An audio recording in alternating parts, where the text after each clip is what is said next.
So guys, so ఇప్పుడైతే నేను ఇది ఇన్స్టాల్ చేస్తున్నాను.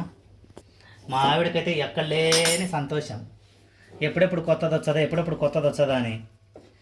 అంటే కొత్తది వస్తుందా అంటే కొత్తది కొనాలని కాదు, కానీ దాని ద్వారా పాపం చాలా ఇబ్బంది పడతా వచ్చింది మా ఆవిడ. అందుకోసం ఏవండి ప్లీజ్ అండి కొనిండి కొత్తది అని అంటూ వచ్చింది. ఈరోజు నేనే దాన్ని అట్లా ఇట్లా అనడంలో మొత్తానికి ఎత్తిపోయింది కథ.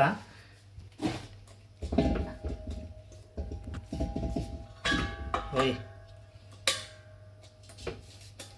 ఇది రెగ్యులేటర్ ముందు కూర్చోవడం లేదు సరిగా.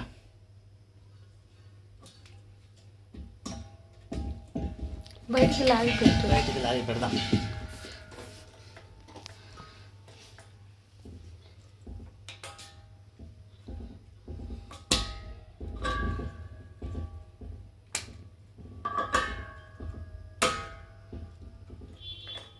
సో మనకైతే ఇది లాక్ అవ్వాలి యాక్చువల్గా.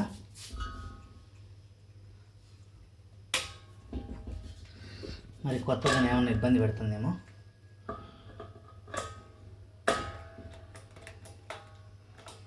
సో ఇది కరెక్ట్గా సీటింగ్ అయిందా లేదా అని ఎట్లా తెలుస్తుంది అంటే మనం ఇలా ఎత్తితే సిలిండర్తో సహా లేవాలి.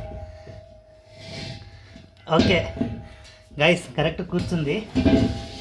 సో ప్రాబ్లం ఏం లేదు.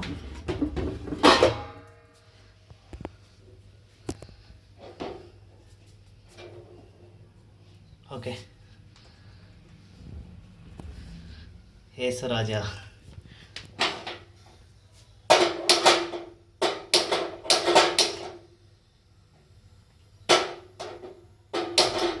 Okay right.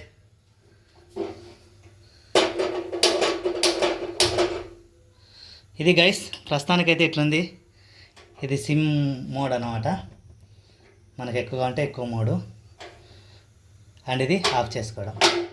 సో ఇప్పుడు కొన్ని గంటలకైనా ఇట్లా ఒత్తి ఇట్లా అనాలా, దీనికి కూడా అట్లే ఉంది. సో నేను కూడా దీనికి అట్లా లేదు అనుకున్నా. సో ఇది ఇలా ప్రెస్ చేసి ఇలా అనాలన్నమాట. సో ముందు దాంట్లో అట్టేంలే ఊరికి అట్ట అంటున్నాం, కానీ ఇప్పుడు వచ్చేది ఇలా ప్రెస్ చేసి ఇలా తిప్పాలి. ఓకేనా. అండ్ ఇంకొకటి, అందరి ఎట్టి పరిస్థితిలో మన యొక్క వినియోగం అయిపోయిన వెంటనే గ్యాస్ వినియోగదారులు తప్పనిసరిగా రెగ్యులేటర్ని ఆఫ్ చేసుకోవాలి గైస్. 1-2 సార్లు చూసుకోండి. ఎందుకంటే అత్త కోడలు కొట్టాడు కూడా ఎట్లాంటి పనులు కూడా ఆఫ్ చేయడం మాత్రం మర్చిపోకూడదు. అత్త ఆఫ్ చేస్తారు లేని కోడలు ఆఫ్ చేస్తారు లేని అత్త. ఓకేనా. Thanks for watching. Bye bye.